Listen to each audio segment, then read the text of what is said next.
Como les decía, este tema que tiene que ver con ese ejercicio intelectual que hacemos cuando trabajamos en investigación y que lo hacemos todos de alguna manera, independientemente de, digamos, la posición científica o filosófica que estemos abordando para un trabajo de investigación, y que una vez que he estado trabajando en la revisión de innumerable cantidad de trabajos, artículos que se van a publicar, tesis de posgrado, tesis de licenciatura, algunos libros que van a publicar unos conocidos investigadores. Entonces me doy cuenta que es necesario trabajar nuevamente en lo básico, es decir, volver un poco al trabajo científico que estudiábamos en las épocas del bachillerato, cuando nos daban clases de lógica,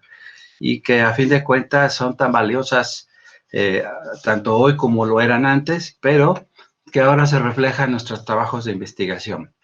El contenido de la charla implica un poco un problema que he detectado entonces en la revisión de esos artículos, de esos trabajos, pero también unas reflexiones que ustedes van a poder encontrar en diferentes libros, en diferentes documentos publicados, desde los más antiguos hasta los más recientes. Me refiero a los trabajos que citan estos trabajos recientes, como el caso de Descartes, de Aristóteles, y ya más recientemente cómo los aborda de una manera muy sintética Mario Bunge en estos libros que publicó ya al final de su etapa, ¿no? Como investigador.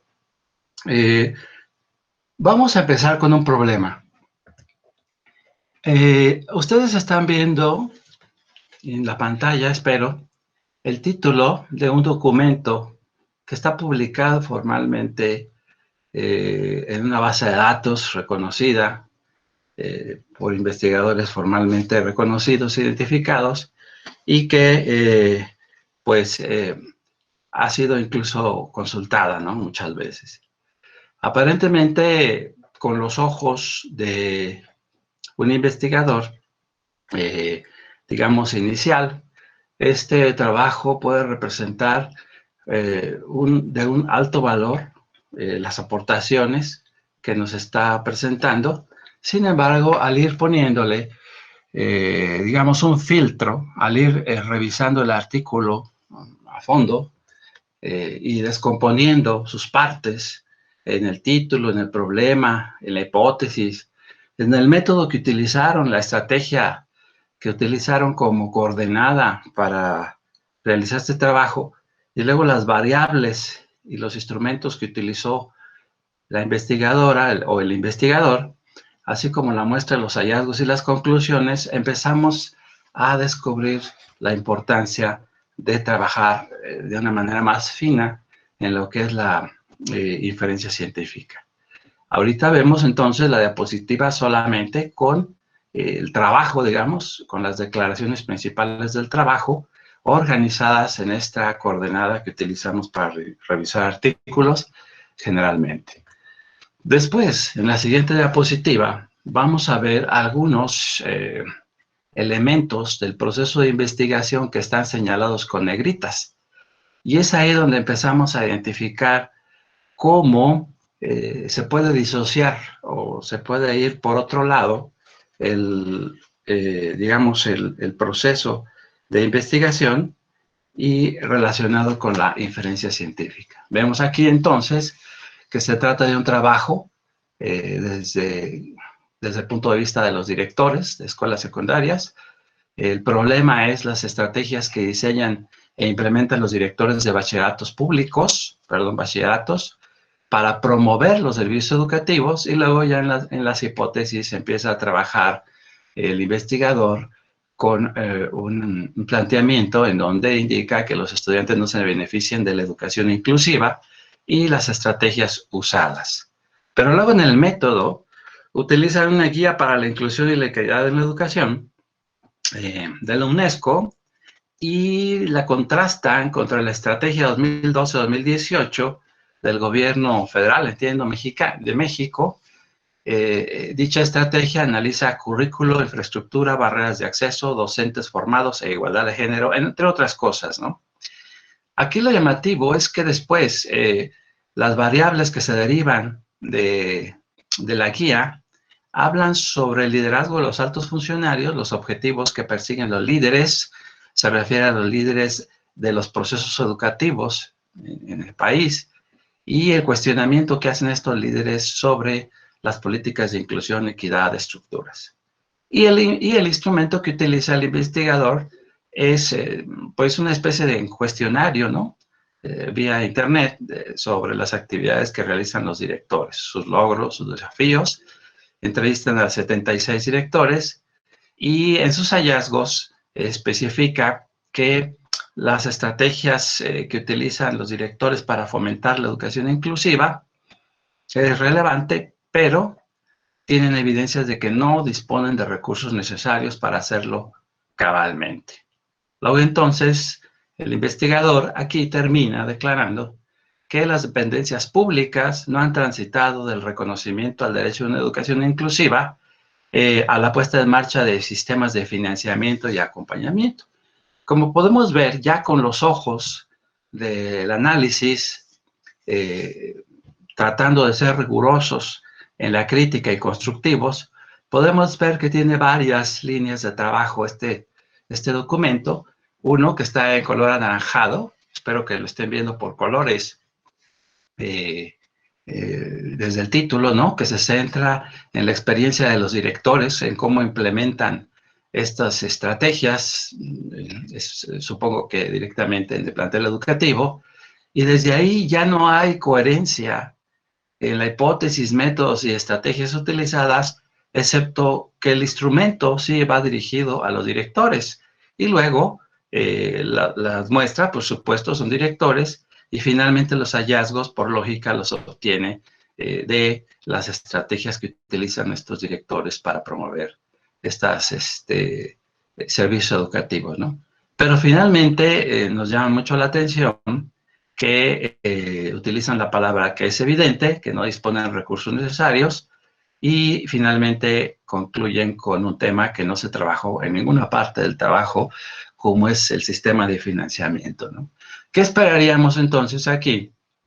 Pues que el trabajo incluyera el análisis de los presupuestos, por ejemplo, de educación, en este caso para los bachilleratos a nivel nacional, estatal, de lo general, de lo particular, históricos, etcétera, y que a partir del análisis de esos sistemas de financiamientos y coherentes con la hipótesis que dice que el estudiante no se beneficia de la educación inclusiva, pues entonces poder pasar a las conclusiones. Este tipo de detalles es muy común encontrarlo. Este diciembre inicié un trabajo de investigación documental 100%, en donde estoy revisando una muestra de diferentes tendencias de artículos ya publicados. Algunos son muy de educación básica, de ciencia básica, muy positivistas, si ustedes quieren. Otros son trabajos que utilizan algunos criterios neopositivistas, otros incluso son de racionalismo crítico, muy exigentes, pero también algunos otros con un enfoque de anarquista epistemológico, ¿no? Es decir, que son muy independientes en el uso de los métodos, pero también estoy revisando algunos trabajos que trabajan con el interpretativismo, el constructivismo, la teoría hermenéutica, la fenomenología y la etnometodología. Estos trabajos me han estado permitiendo ver cómo la inferencia científica es útil, pues, en todo tipo de investigación. Vayamos entonces al tema. Este es el problema y la razón de ser por la que se desarrolla el ejercicio y la reflexión que vamos a presentar el día de hoy. La inferencia científica, entonces, podríamos definirla de muchas maneras, pero a fin de cuentas es un ejercicio intelectual que se viene haciendo desde hace mucho tiempo, al menos se ha documentado desde hace mucho tiempo en los trabajos de investigación, que le permite al investigador pasar de las premisas a las conclusiones. Y esto es algo muy básico que aprendemos desde el bachillerato. Pero lo importante es cómo realizamos ese proceso intelectual para llegar a las conclusiones, cómo obtenemos esas consecuencias deductivas que nos permiten, al final de cuentas, presentar una conclusión, sobre todo cuando el trabajo de investigación va a ser publicado, ¿no? Generalmente utilizamos hipótesis y en algunos casos, o en la mayoría de los casos, cierta evidencia empírica, y de tal manera de que se pongan a prueba estas hipótesis.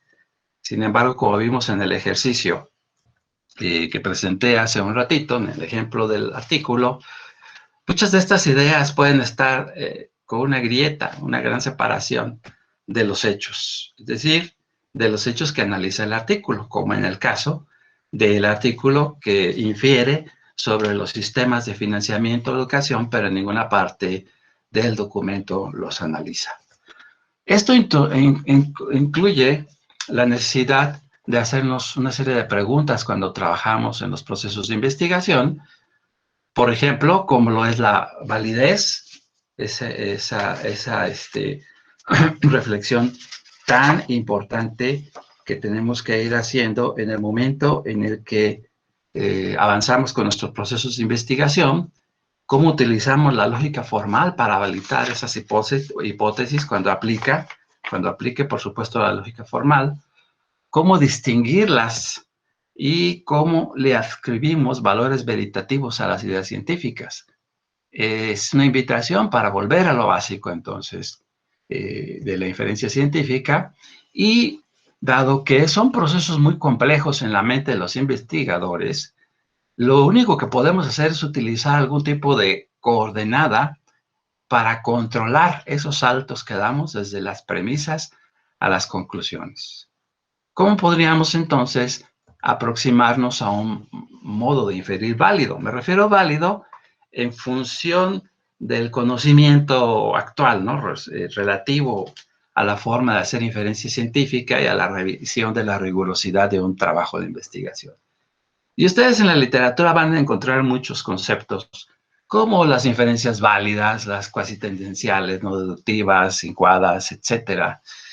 Van a encontrar también que algunas son muy estériles, es decir, son inferencias que no nos producen nuevo conocimiento o que no nos permiten, digamos, concluir en algo novedoso, en aportar al nuevo conocimiento.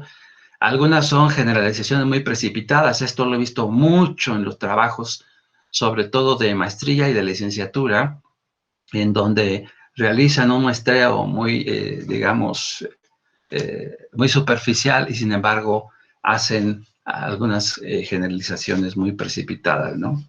También en los trabajos de demostración podemos ver que hacemos este ejercicio de inferencia científica y, por supuesto, cuando trabajamos ya, digamos, con la revisión de la rigurosidad de estos trabajos de investigación.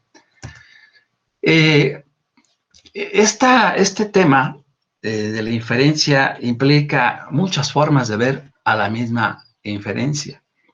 Entonces, digamos que el enfoque que estoy tomando y que hago con mis estudiantes, estos ejercicios, es el denominado inferencia plausible, es decir, ese razonamiento válido, lógico y coherente que nos permita acercarnos un poco al hecho o a lo que estamos investigando, ¿no? Quizás nunca logremos conocer la realidad por las propias limitaciones del ser humano, pero sí podemos utilizar una metodología para llegar a, digamos, a utilizar una coordenada de referencia para producir inferencias más válidas, más objetivas, ¿no? Entonces, en ese sentido, el valor que tiene la evidencia empírica para realizar estimaciones y también la parte teórica para contrastar esas estimaciones, pues sigue siendo un binomio de oro para los procesos de investigación de cualquier tipo y en cualquier disciplina. Aquí vemos nada más como a manera de recordatorio, porque esto en realidad lo utilizo en un taller con los estudiantes. que en la literatura ustedes desde hace muchos años, y digo a partir del silogismo y de todos los textos, como en el caso de los que han estudiado Aristóteles, a Descartes y a muchos otros, van a encontrar elementos para practicar la inferencia científica. Pero aquí lo importante no es que no se conozca solamente qué es una analogía sustantiva o qué es una analogía estructural y cómo se aplica, digamos, en el proceso de investigación científica este tipo de formas de inferir, vamos a llamarles así, inferencia plausible, y que además de que se esté, digamos, practicando, nos sirva para volver a lo básico y revisar nuestros trabajos de investigación, poder identificar, analizar cómo hemos ido realizando este proceso de inferencia con los elementos, digamos, con los datos que obtenemos a través de esos instrumentos que aplicamos en los procesos de investigación, que por cierto veo que en el área de investigación educativa es mucho más sofisticado que la investigación básica, ¿no? En donde se tienen las variables controladas y bueno, se trabaja con, digamos, con algunos procesos químicos o físicos, biológicos y que de alguna manera permiten al investigador ya tener este tipo de variables controladas, ¿no? Y en el caso de la investigación social y la investigación educativa, pues estas variables se complican mucho y exige del investigador todavía un más alto grado de expertez en la parte de la inferencia, ¿no? Voy a poner un ejemplo que es muy común, ¿no? En el caso de la inferencia, que es muy utilizada, la generalización estadística, que nos permite inferir de la muestra hacia la población. Y bueno, aquí viene solo un ejemplo, solo en este me voy a detener porque es muy amplia el trabajo. En una muestra de estudiantes normalistas del 1%, la población estudiantil encontró que el 10% demostró tener habilidades científicas. Por tanto, es factible que el correspondiente porcentaje de toda la población estudiantil con habilidades científicas sea aproximadamente el 10%. Este es algo que se sigue utilizando de una manera muy, pero muy rudimentaria en los procesos de investigación social. Al menos no puedo generalizar tampoco, ¿verdad? Porque si no, yo también estaría haciendo una inferencia precipitada de la muestra, de la pequeña muestra que he analizado, porque en contraste con toda la producción científica que hay, pues no he podido revisar tantos y tantos documentos. Sin embargo, es importante, digamos, comunicar que la forma en que venimos haciendo inferencia científica en nuestros trabajos sigue siendo todavía muy básico y en algunos casos estamos ignorando posibles variables que no las tenemos a la vista. Voy a brincarme un poquito más porque estoy utilizando los diapositivas de mi taller de habilidades científicas y vamos a reflexionar un poco sobre un elemento que puede limitar o potenciar nuestra forma de inferir. Lo que es las limitantes humanas que tenemos por efectos de la percepción, donde utilizamos nuestros sentidos para percibir lo que podemos denominarle nosotros la realidad o un hecho, y cómo estos instrumentos naturales que tenemos, también los investigadores, al igual que cualquier ser humano, pues pueden limitar la forma de percibir este fenómeno, este hecho que está bajo estudio, y finalmente va a necesitar del uso de instrumentos de investigación para ampliar la perspectiva, ¿no? Y captar mayores datos y información de mayor calidad, que no lo podría hacer si se basa solamente en la simple observación. Y también el fenómeno de la apercepción, que entonces nos va a permitir con el transcurso del tiempo, con las experiencias, con los conocimientos, habilidades actitudes que vamos desarrollando en el proceso de investigación, percibir los fenómenos de una manera distinta.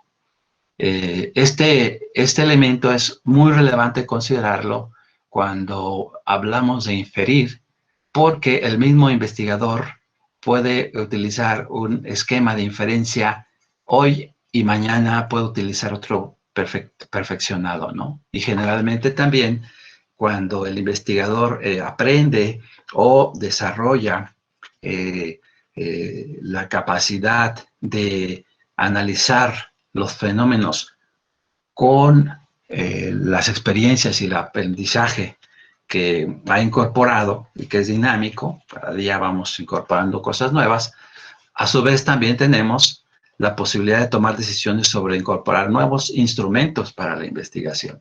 Entonces, este elemento es muy relevante para los procesos de inferencia. Otro que es muy básico, digo, nos lo enseñan desde que estamos en el bachillerato, pero quizás no le tomamos el mismo aprecio por la edad que tenemos y por los intereses que tenemos en ese momento y muchos otros factores que desconocemos, es la forma en que estamos viendo como investigadores un fenómeno, un hecho o ese elemento que está bajo análisis, ¿no?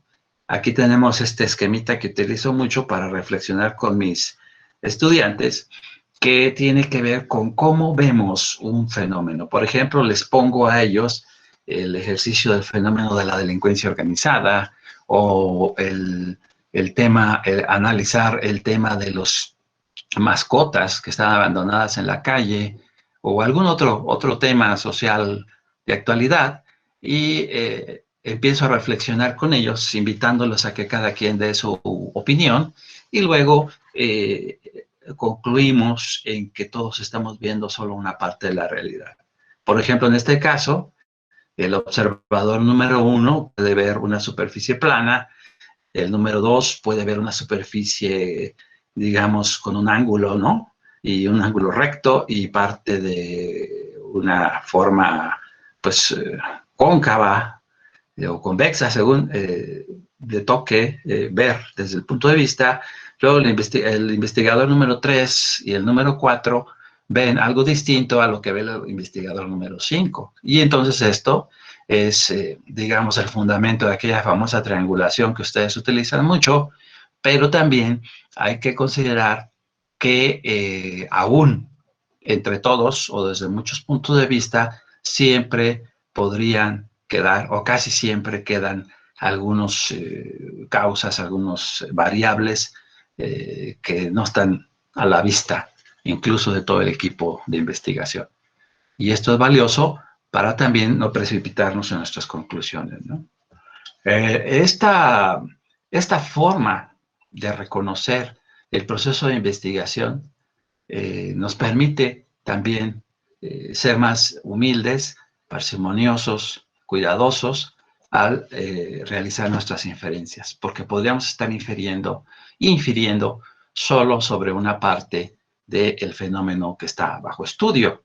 Y es aquí donde los instrumentos de investigación cobran una mayor relevancia, porque los instrumentos de investigación podrían ayudar a ampliar la perspectiva sobre el fenómeno que estamos estudiando. Otro elemento que tiene que ver con la inferencia o previo a la inferencia es la capacidad del investigador para establecer los niveles observacionales. Es decir, cuando analizamos un fenómeno y queremos identificar cuáles son las causas que puede tener este fenómeno, en principio debemos de reconocer que estamos limitados por nuestra percepción, pero también por nuestra apercepción. Es decir, dado que es dinámico el aprendizaje, pues nunca terminamos de aprender y las decisiones inferenciales que tomemos el día de hoy pueden ser diferentes a las del día de mañana. Entonces, cuando el investigador observa un fenómeno y sobre este fenómeno intenta deducir las causas, pues tiene un nivel de observación, es decir, aún con sus instrumentos, ese fenómeno puede ser observado desde un punto de vista o varios puntos de vista, como lo vimos en la diapositiva anterior, pero generalmente hay un nivel no observable. Es decir, un nivel de incertidumbre en donde pueden haber una serie de variables que pueden contribuir a ese fenómeno y que no las vamos a ver nunca. Posiblemente algunas las descubramos con algunos procesos de investigación, pero otras más no las vamos a poder ver. Y esto también hace que reflexionemos como investigadores y que seamos también más parsimoniosos al momento de realizar nuestras conclusiones de un trabajo utilizando inferencia científica. Nos preguntamos entonces, ¿qué es lo que está causando el fenómeno? Y surge un tercer nivel. Es un tercer nivel que podría ser no observable, me refiero desde el punto de vista objetivo, con el uso de nuestros sentidos o incluso con el uso de instrumentos de investigación. Ya ves que en algunas disciplinas es necesario, o la mayoría, utilizar instrumentos que permitan ampliar nuestra perspectiva sobre el fenómeno que estamos analizando, pero hay un tercer nivel que es el hipotético, es el imaginario, es cuando nosotros proponemos unas posibles causas ocultas, y este es tan valioso como el observable, el nivel de observación, porque precisamente este, este fenómeno, esta parte hipotética, es la que en un momento dado nos puede llevar a incorporar instrumentos y procesos de investigación más valiosos.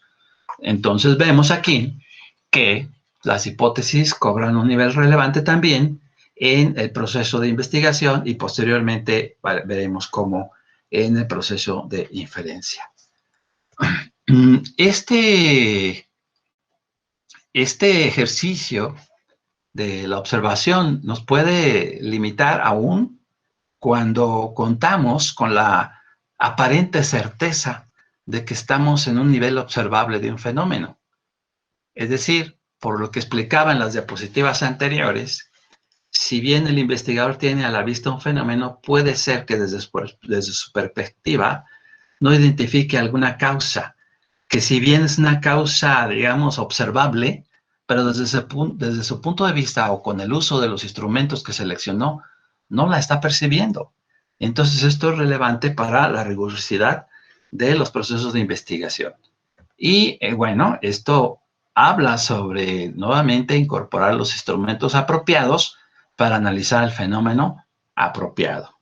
Otro de los elementos que es importante reconocer es de que en ese nivel hipotético, cuando estamos analizando causas de un fenómeno, puede haber causas ocultas que están conectadas al fenómeno. Es decir, que podríamos con un trabajo apropiado identificar si son una variable que, digamos, que causa o que es parte de la causa de este fenómeno analizado, pero hay otras que podrían estar ocultas, pero no estar conectadas, no ser aportantes al fenómeno. Entonces, todos estos elementos van a hacer que nosotros, aun cuando utilicemos los instrumentos para descubrir esas causas ocultas, pueda ser que tengamos un hiato entre lo que pensamos que es una causa aportante al fenómeno y que en realidad pues no lo es. Entonces son elementos que hay que considerar cuando estamos realizando procesos de investigación y también sobre todo cuando hacemos inferencia científica, porque si empezamos a inferir con estas causas que supuestamente exploramos, me estoy imaginando a partir de la aplicación de instrumentos, ¿no? En el ámbito social y que creemos que están conectadas al fenómeno, pues finalmente podría ser esto falso, ¿no? El hecho entonces permite que las personas generemos una idea sobre el mismo y a partir de el mismo desarrollar términos, conceptos que a su vez nos permitan hacer proposiciones y estas proposiciones, digamos, nos van conduciendo poco a poco hacia una técnica para realizar inferencia científica.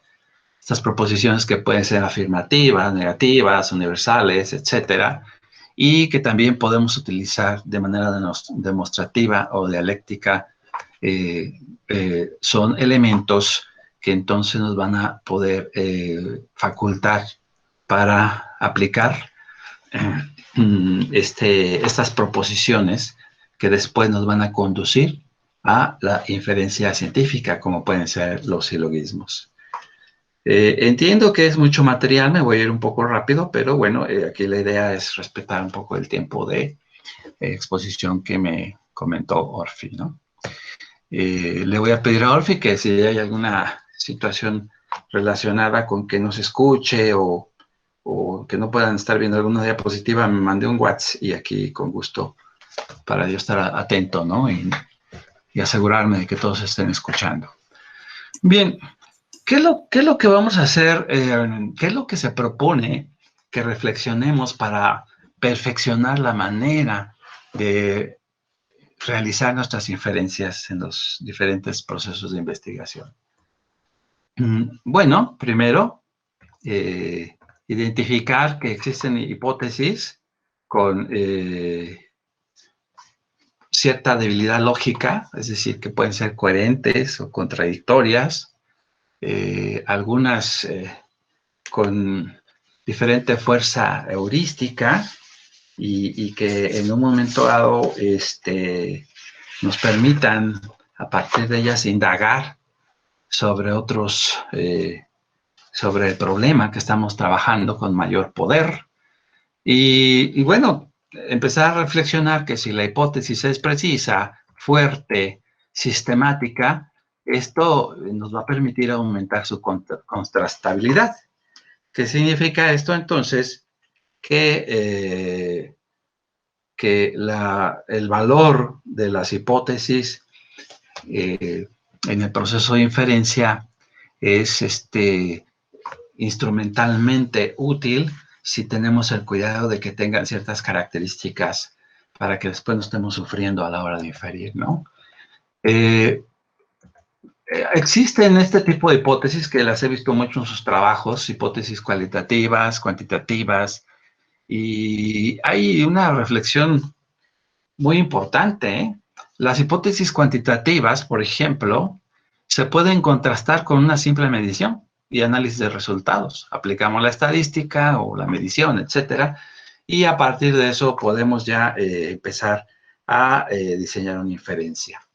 Pero las hipótesis cualitativas, cuando estamos analizando el comportamiento humano, por ejemplo, de grupos o de estudiantes, de profesores o de un sistema educativo, se convierten en muy complejos. La verdad es que estos trabajos que ustedes abordan es sumamente complejo y con más razón es importante invitarlos a que reflexionen sobre cómo estamos haciendo nuestra inferencia científica en estos procesos de investigación.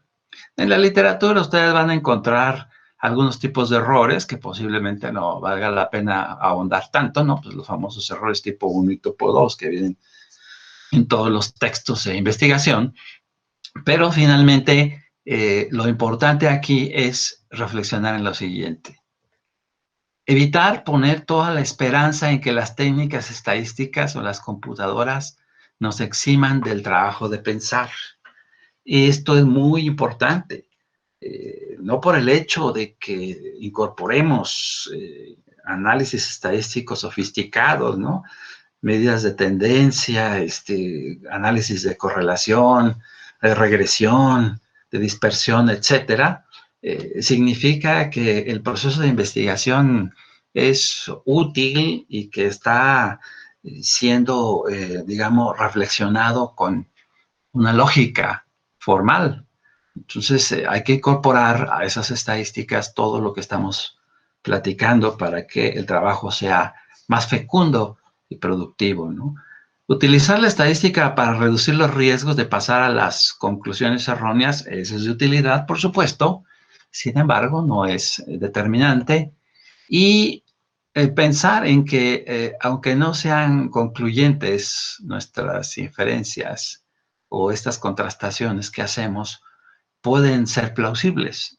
Es decir, por las propias limitaciones de las que hablé, es muy probable que aún que sigamos un proceso de inferencia que incorpore elementos cualitativos que después se contrasten con un ejercicio empírico o con un experimento, una observación en la que se incorporen datos cuantitativos y veamos que los resultados no son coherentes con nuestra hipótesis con la que decidimos iniciar este trabajo de investigación, pues puede ser plausible aún así, porque generalmente esos instrumentos tienen la misma debilidad que tiene la propia percepción humana.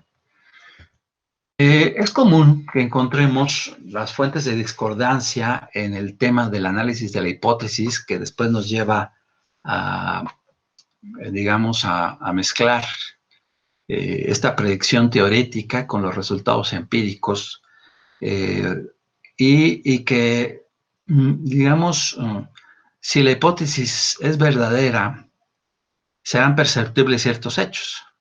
Por ejemplo, tendremos que encontrar algún tipo de manifestación en el fenómeno que estamos analizando, observaciones, posiblemente hagamos uso de indicadores. Entonces aquí viene nuevamente la importancia de incorporar a nuestras proposiciones teoréticas también el análisis de resultados observacionales, ¿no? Y considerar que la contrastación empírica de las teorías es generalmente indirecta, es decir, pues obviamente, ¿no? Pues es una teoría, tenemos que descomponerla en un conjunto de hipótesis, ese conjunto de hipótesis en un conjunto de proposiciones positivas o negativas, universales, etcétera, y que después van a tener que operacionalizarse en un proceso de investigación, pues obviamente que tiene que hacerse de manera indirecta. Las hipótesis y las teorías científicas que no se refieren a experiencias reales, sino a modelos o aspectos idealizados, se contrastan de manera indirecta. Ahorita me estoy acordando sobre este tema que estaba revisando ayer del enfoque de sistemas, la teoría de sistemas, ¿no? Que pues es un modelo ideal, una forma de abordar el análisis de un fenómeno y que a fin de cuentas hay forma de hacer una contrastación observacional según el caso, ¿no? Por ejemplo, en la hipótesis, todo sistema que permanece aislado en el transcurso del tiempo tiende a la desorganización. Yo le agregué a morir. Se podrían diseñar experimentos con grupos de control para someter sistemas al aislamiento por tiempos determinados y obtener indicadores para la contrastación. Este sería un ejemplo de cómo aplicar la parte de este binomio, ¿no? Teórico y empírico para llegar a resultados un poquito menos erróneos que los que se tienen si nada más nos quedamos con la hipótesis. ¿Cómo podemos abordar la contrastación? Vamos a ver un ejemplo con una teoría genética.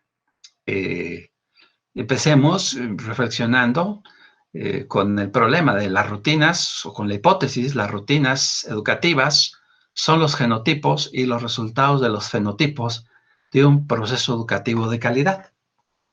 Esta declaración o esta proposición, o serie de proposiciones, nos representa un problema. ¿Será cierto esto? ¿Cómo podemos abordar la forma de contrastar esta hipótesis? Y posiblemente surja la necesidad de elaborar una hipótesis adicional o derivada de la hipótesis de investigación con la que, digamos, iniciamos este trabajo, y hacer algo así.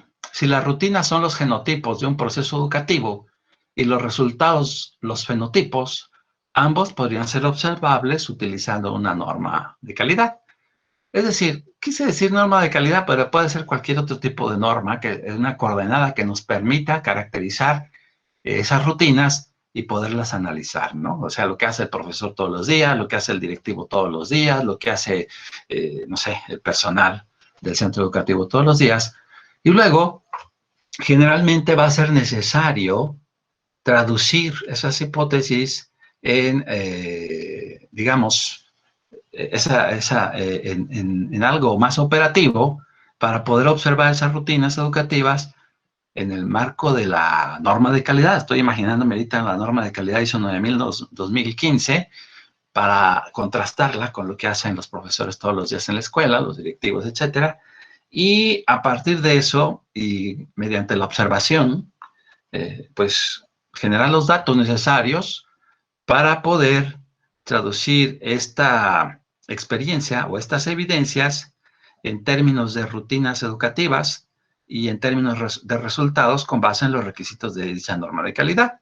Y a partir de ello, entonces, decidir si epistémicamente son equivalentes los genotipos y los fenotipos, es decir, lo que nos genera los resultados del proceso educativo, que serían los fenotipos, ya los resultados, si epistémicamente podrían ser equivalentes y a partir de ello, entonces, tomar una decisión sobre cómo inferir, después de haber aplicado este proceso de investigación, al respecto de la hipótesis inicial.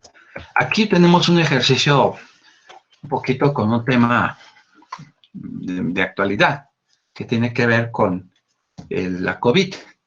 Nos plantea lo siguiente: ¿es posible que la pandemia por la COVID haya favorecido una nueva cultura digital en la educación básica? Punto. La ciudad de Morelia está afectada por la pandemia COVID. Por tanto, es verosímil que en Morelia se haya gestado una nueva cultura digital en la educación básica. Si analizamos esta hipótesis con la estructura que les di anteriormente, empezaremos por preguntarnos si es cierto. Y para eso vamos a tener que generar una hipótesis adicional. Por ejemplo, una que implique el tema de la comunicación vía Internet, pero incorporar en esa hipótesis un muestreo de evidencias de comunicación entre profesores y estudiantes de educación.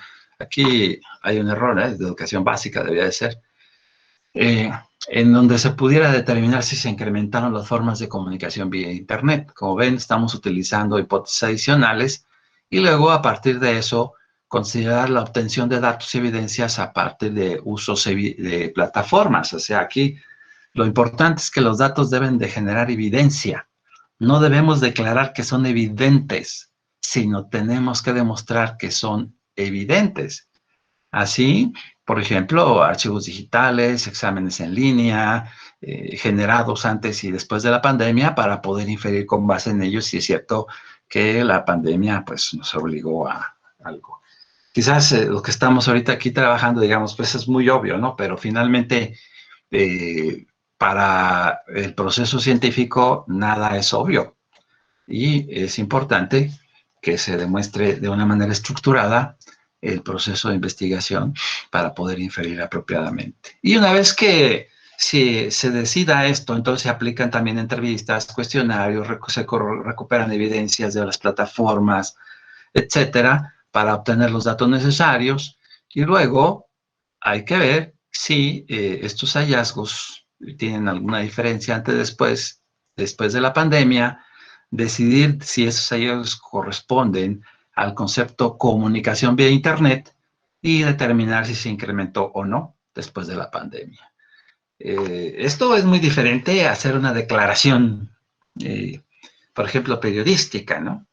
Porque nosotros suponemos, es decir, si Adrián Zaragoza ahorita tiene que dar su clase vía Internet desde su casa, no por eso tienen que haberlo hecho todos. Y finalmente, en la ciencia debemos de utilizar procesos para poder llegar a una conclusión basada en evidencia, ¿no? Y ya finalmente, pues tomar la decisión si en verdad tenemos evidencias de que la comunicación vía Internet se incrementó por la COVID y aún así esa inferencia terminaría siendo imperfecta, ¿no? Porque habría que ver de los millones de mexicanos que estamos involucrados en la educación, pues cuáles tienen acceso a hacer lo que estamos haciendo ahorita. Bueno, vamos a seguir un poco más rápido para que nos alcance el tiempo. Orfi me dice que tenemos hasta las 10:30 máximo, entonces voy a tratar de acelerar un poquito. Bueno, utilizar la lógica deductiva para explicitar supuestos iniciales, después de ahí obtener las consecuencias contrastables, apoyarnos con datos empíricos. Estos datos empíricos nos podrán servir para convalidar supuestos iniciales Y algo importante, revisar cuál de ellos son falsos, ¿no? ¿Cuáles pueden ayudar a refutar una hipótesis, por ejemplo, ¿no? De que estamos suponiendo que son válidos y en realidad no están representando conceptualmente lo que deberían, lo que intentamos o lo que necesitamos para poder refutar o confirmar la hipótesis. Una vez que esto se hace, pues se decide si la hipótesis se refuta o no, y aún así sería conveniente que como investigadores siempre consideramos que se puede refutar o no la hipótesis, pero no de manera concluyente. Hay que considerar que al día siguiente podríamos haber encontrado nuevas sorpresas y la hipótesis podría no ser falsa, aunque la hayamos refutado. Entonces, este nivel de prevención, de cuidado, de parsimonía, que hay que tener, digamos, como investigadores al momento de llegar a las conclusiones es muy recomendable. Sin que por esto obviemos algunos pasos y queramos rápidamente pasar desde los supuestos iniciales a una hipótesis light que a fin de cuentas no representa, no refleja el trabajo de investigación realizado, ¿no? Eso es importante.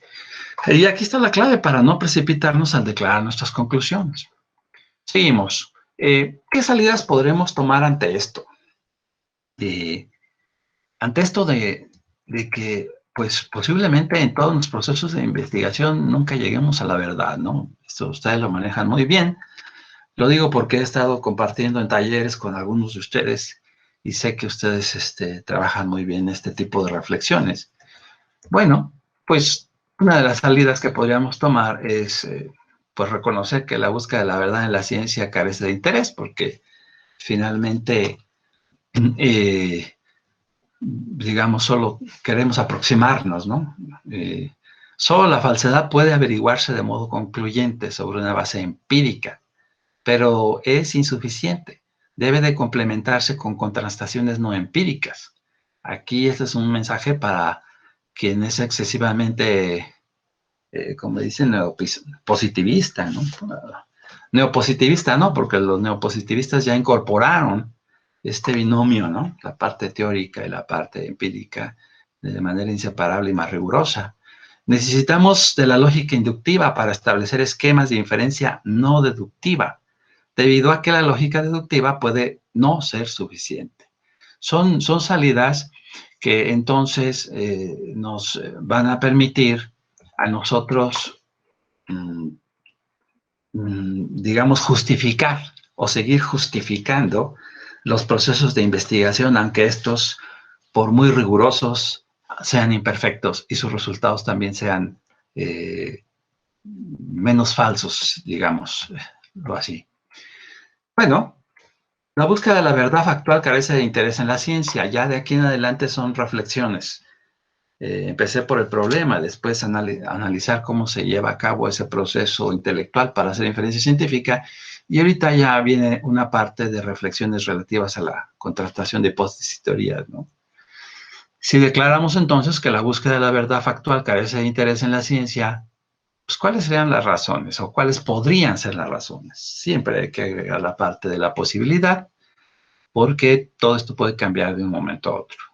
Las limitaciones personales del ser humano son limitadas, nuestro conocimiento es limitado, los límites de nuestro conocimiento son dinámicos, hoy conocemos algo, mañana otras cosas, y lo que sí podemos, digamos, empezar a concluir es de que no tenemos capacidad para limitar esos límites, es decir, si el conocimiento humano es limitado, pero es dinámico, pues posiblemente no podamos pararlo, ¿no? Y esa es la razón de que todo el tiempo salen nuevas teorías, nuevos posicionamientos filosóficos, científicos, y bueno, pues es parte del desarrollo científico, ¿no?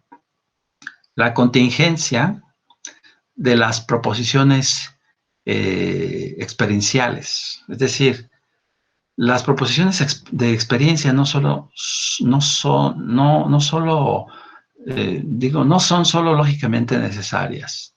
Estas proposiciones que utilizamos para los procesos de investigación pueden ser fiables, pero no útiles. Y esto es muy importante cuando realizamos un proceso de investigación y aplicamos instrumentos que no son pertinentes o utilizamos una muestra que no es coherente con lo que queremos analizar.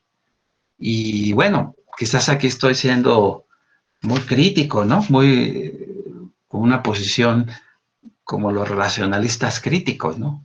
Estas resultados que obtenemos pueden ser fiables, pero no todos útiles. Y unos pueden ser más falsos que otros. A menudo alcanzamos entonces un acercamiento a la verdad o a conocer ese fenómeno de interés. Y bueno, otro de los elementos por los que podría la verdad factual no ser interesante para la ciencia es la inutilidad de la verdad comparada con la eficacia o hasta la credibilidad. ¿Qué quiere decir esto? Pues nos hace reflexionar sobre cómo los procesos de investigación no pretenden conocer la verdad absoluta, sino acercarse con digamos, un nivel de confiabilidad aceptable para que las ideas funcionen útilmente, ¿no? Para que se puedan ser aplicadas en el desarrollo social, por ejemplo, ¿no?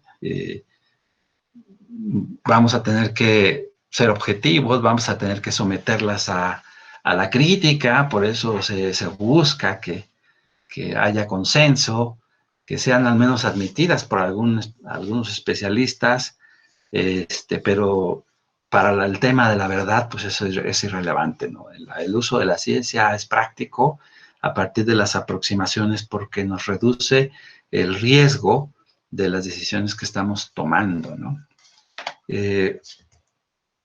Las contrastaciones empíricas como suficientes, si las consideramos como suficientes, es importante reflexionar en que existen muchas hipótesis que pueden ser compatibles con datos, con conjuntos de datos.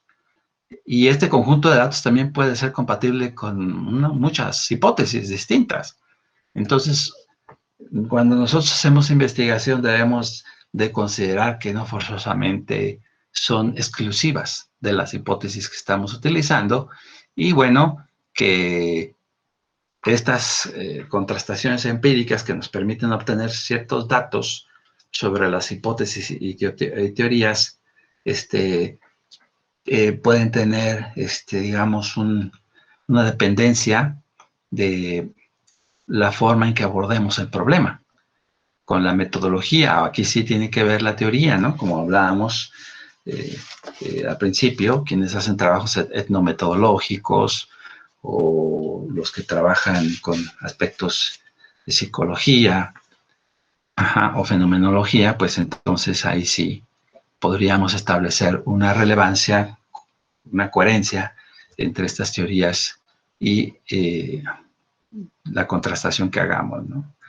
Las contrastaciones no empíricas no pueden establecer hipótesis científicas, pero tampoco las contrastaciones empíricas pueden convalidar las hipótesis de manera concluyente.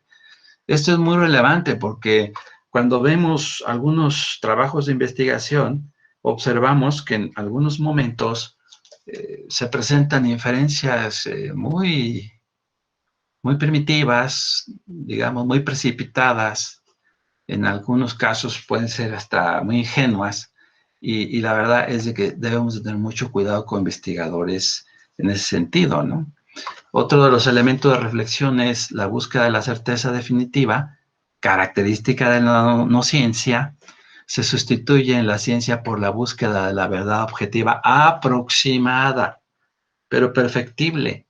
Esto lo trabajo yo mucho con los muchachos, porque luego algunos de ellos me hacen unas encuestas de 10, 20 personas que ven la televisión y que al mismo tiempo de que ven mucho la televisión, ven 8, 9 horas la televisión. Ahora pues las series y el internet, todo eso que hay ahora, y lo correlacionan con que estos chavos tienen bajas notas en la escuela, es decir, son reprobados o repetidores, etcétera, y entonces con ese grado de aproximación es natural que los chavos hacen unas conclusiones salomónicas, ¿no? Se concluye que el Internet y las series son nocivas para el proceso educativo. Y bueno, eso son rudimentos de investigación que vamos reflexionando con los compañeros, pero que después olvidamos con el paso del tiempo. Y en el momento en que realizamos un proceso de investigación aparentemente riguroso, podemos también caer en la trampa de creer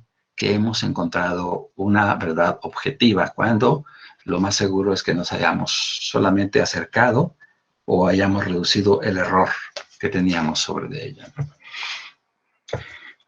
No hay hipótesis infalibles, esto creo para todos es muy obvio. Hemos visto tantas cosas que han ido cambiando con el tiempo, porque todas las inferencias deductivas pueden ser falaces, solo que podrían estar limitadas por el grado de objetividad que tiene el investigador, por el uso de instrumentos impertinentes o simple y sencillamente por causas ocultas, conexas o inconexas, que finalmente terminan o podrían terminar siendo falsas, ¿no? Sobre esto, es importante reflexionar sobre la verdadera tarea de la lógica no deductiva, que no tiene que consistir en consagrar falsedades, sino en estudiar efectivos esquemas de inferencia científica que presenten el estadio de su contrastación, así como las condiciones de su rendimiento óptimo. Quizás aquí el mensaje es la transparencia, es decir, entre la comunidad de investigadores es muy relevante que exista la transparencia en los procesos de investigación, para que a su vez pueda ampliarse la posibilidad de crítica, la posibilidad de incrementar el conocimiento con la aportación de la sociedad de investigadores. Y esto tiene mucho que ver con esos artículos que publicamos y que luego no mostramos los instrumentos o que no tenemos una base de datos donde están todos los resultados, sino que simplemente los reportamos y a la hora que se necesitan analizar más a fondo, no es posible acceder a ellos, ¿no? Bien, si las hipótesis son consecuencias empíricamente contrastables, digamos, podríamos nosotros en el momento de hacer la observación, el experimento o esa experiencia, pues obtener apoyo empírico o debilitación. ¿Qué significa? Pues contra la hipótesis. Es decir, tengo una hipótesis, pero el ejercicio empírico la puede apoyar o la puede debilitar. Y eso es parte de la transparencia del proceso de investigación. Cuando nosotros hacemos un trabajo de investigación y reportamos que no obtuvimos el apoyo empírico a partir de las consecuencias contrastables, es muy relevante decirlo, es tan valioso, vamos, reportar conclusiones, hacer discusiones y reportar conclusiones de que lo que habíamos supuesto a partir de la hipótesis resultó más falso todavía de lo que pensábamos, ¿no? O sea, acercó más a la falsedad que a la verdad. Eso es muy importante. Y el artículo no por eso deja de ser valioso. Y no por eso debería dejar de ser publicado. Al contrario, debería ser un artículo que debería difundirse ampliamente, ¿no? Para que se pueda buscar otra vía para contrastar las hipótesis. Cuando se construyen teorías, pues se necesita enriquecer el acervo de hipótesis y buscar nuevas consecuencias deductivas. Esto quiere decir, entonces, que, por ejemplo, en el caso de que no obtengamos el apoyo empírico para una hipótesis que nos hemos planteado, esto nos puede dar pauta para nuevas hipótesis y para nuevas consecuencias deductivas. Y por tanto nos puede dar pauta para contrastar de manera diferente y buscar otros procesos para obtener, digamos, resultados, ¿no? Y esto, a su vez, hace más ricas las teorías, aportamos al conocimiento ya existente y hacemos un ejercicio de investigación más fecundo. ¿Cómo podemos contrastar teorías? Vamos a ver cómo vamos. Son las 10:15, ya me voy a acelerar muy rapidito. Primero, hay que asegurarnos que se trata de un sistema hipotético deductivo. Eso es muy importante, porque luego hay teorías que desde mi punto de vista podrían ser pseudoteorías, pero digo, es solo un punto de vista. Pero sí es bueno que hagamos esta reflexión sobre si se trata de una teoría o qué se trata de esto. Segundo, asegurarnos que la teoría es en principio empíricamente contrastable. Por ejemplo, este tema de la teoría de sistemas, ¿no? A ver, vamos a poder contrastar esa teoría y de qué manera, ¿no? Buscar la contrastación. Una aportación puede ser precisamente un método para contrastar la teoría de sistemas en un proceso educativo, por decir algo, ¿no? Y tener cuidado de eliminar todas las conjeturas vagas y los supuestos ad hoc, que estos son muy, muy frecuentes. Yo voy a escribir sobre esto porque estos supuestos los encuentro mucho en los procesos de investigación que son tendenciosos y que pues, se descubren ya con el paso de la investigación, ¿no? Cuando estamos contrastando teorías, hay que tener cuidado cuando encuentran un alto grado de confirmación. Podría ser, digamos, una precipitación. Luego, eh, eh, identificar los supuestos de la teoría, reunir consecuencias contrastables con datos empíricos, obviamente, pues, para que puedan ser contrastables. Utilizar la deducción más datos empíricos, mediciones, observaciones, experimentos, para valorar la introducción de hipótesis, la necesidad de introducir hipótesis simplificadoras para los casos especiales, como el ejemplo que vimos ahorita con el tema de la comunicación digital, que se pudo haber incrementado en tiempos de COVID, ¿no? O sea, se necesita, o también con el de la teoría de sistemas. Si se consigue concordancia de la teoría con la experiencia, sospecharemos que es parcialmente verdadera. Esto es importante también para los procesos de investigación. Y en el quinto paso podemos traducir las consecuencias contrastables por enunciados semiempíricos susceptibles de confrontación con datos y traducirlos a elementos. Ajá. Y de esa manera podemos nosotros avanzar en la contrastación de teorías, considerando siempre que en la contrastación empírica necesitamos ser coherentes con el tema de la elaboración teorética y las contrastaciones que decidamos realizar para emitir un dictamen sobre esa inferencia. Aquí hay algunos elementos a considerar, como es la evidencia convergente, que eso es muy útil, la evidencia circunstancial y presumible, que luego la confundimos. La contrastación de teorías es importante considerar que tenemos un estado teorético, un estado empírico, y el más importante para el caso de esta charla es el estado de inferencia. Es decir, no forzosamente el estado teorético y el estado empírico con un esquema de inferencia de un investigador va a dar como resultado el mismo, no va a dar el mismo resultado si no se utiliza un esquema de inferencia apropiado. Es decir, en la inferencia científica se puede echar a perder todo el trabajo. Yo he visto trabajos muy bien organizados desde el punto de vista teorético, con un buen ejercicio, experimentos incluso, pero a la hora de inferir todo se derrumba, ¿no? Y dejan mucho que desear esos trabajos. En este estado teorético, cuidar, pues entonces, toda esa coherencia desde los presupuestos hasta la forma en que estamos interpretando esa teoría, el estado empírico, partiendo obviamente de los presupuestos teóricos, y ver cómo podemos ir convirtiendo en observable y operacionalizar esas observaciones. Cuando estamos en el tema de la inferencia, cuidar cómo concuerdan o no concuerdan el estado teórico con las evidencias, y siempre pues considerar algunos casos que se nos presentan cuando decidimos refutar una teoría, y también cuando no se llega a ninguna conclusión. Ya casi vamos cerrando, pero me voy un poquito más rapidito, me quedan 11 minutos. Eh, Aquí voy a dejarles unos criterios sugeridos para examinar teorías.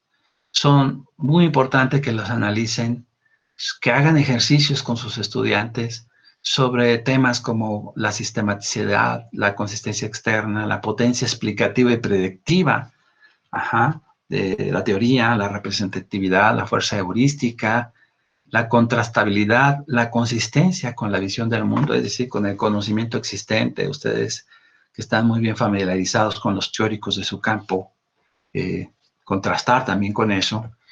Y en los criterios para contrastar teorías podemos utilizar una serie de estrategias para asegurarnos de que estamos haciendo una contrastación sistemática que puede no ser perfecta, pero por lo menos nos da una coordenada de revisión de teorías que si la aplicamos podemos incluso irla enriqueciendo, ¿no? Como la parte de la corrección formal, su consistencia interna, la validez, la independencia y la fuerza de los supuestos que utiliza esa teoría.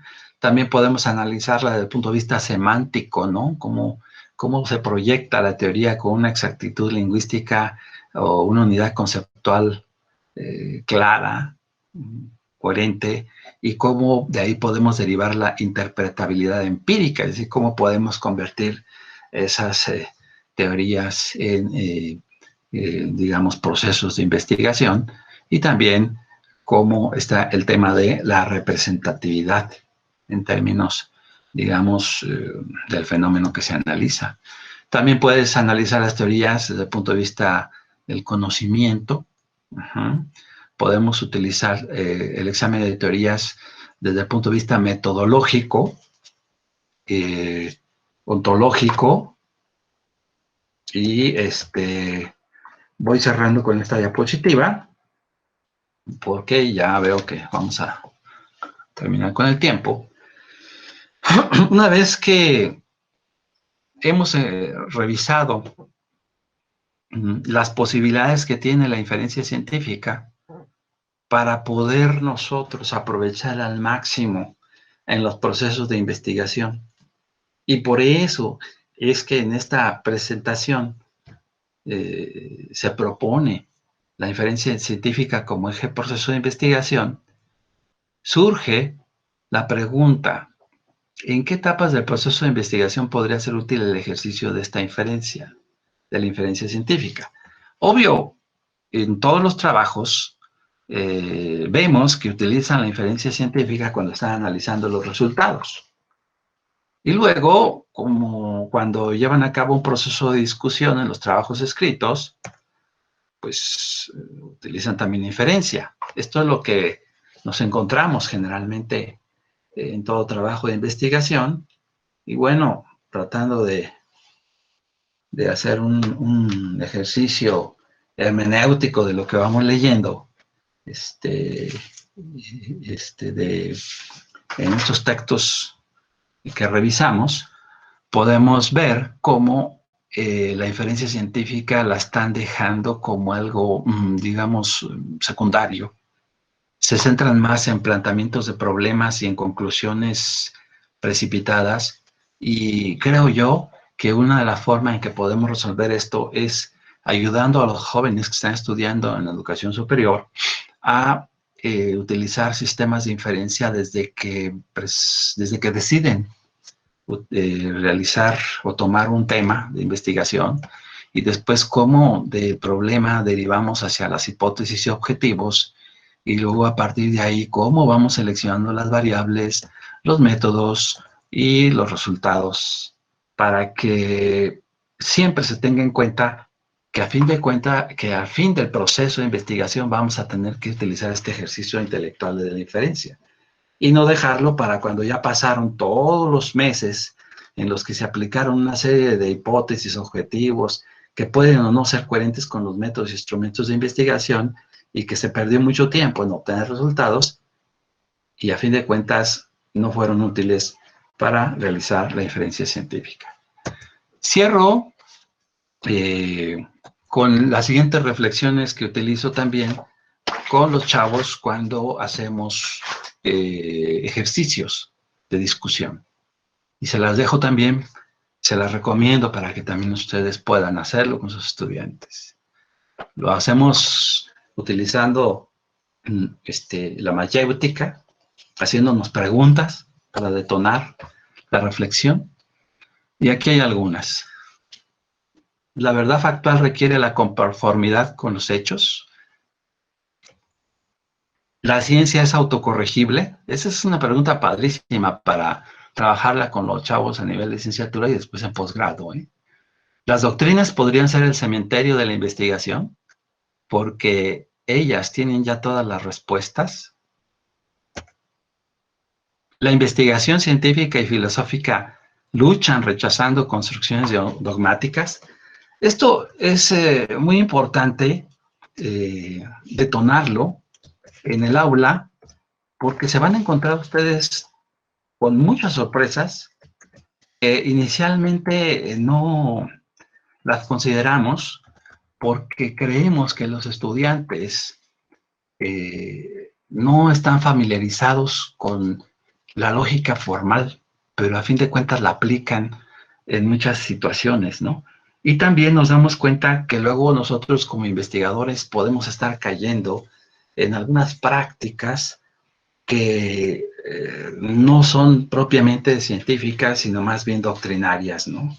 Y en ese sentido, llamar la atención de todos ustedes y de todas las personas que se dedican a la ciencia para que hagan un trabajo más transparente y más útil socialmente, y esto tiene que ver con la rigurosidad de nuestras aportaciones.